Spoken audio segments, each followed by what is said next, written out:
Η κακοποίηση μιας γυναίκας δεν είναι όπως στις ταινίες και στο θέατρο. Δεν είναι ορατή από τους θεατές.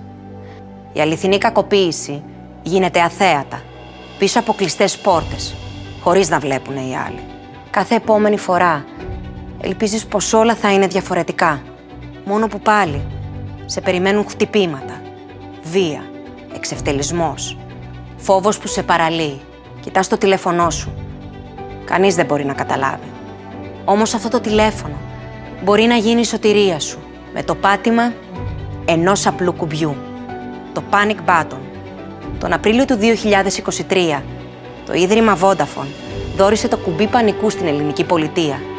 Λειτουργήσε για πρώτη φορά στη Θεσσαλονίκη και την Αθήνα. 789 γυναίκες το εγκατέστησαν στο τηλέφωνό τους. Χρησιμοποιήθηκε 120 φορές και η αστυνομία ανταποκρίθηκε. Βρήκε τις γυναίκες.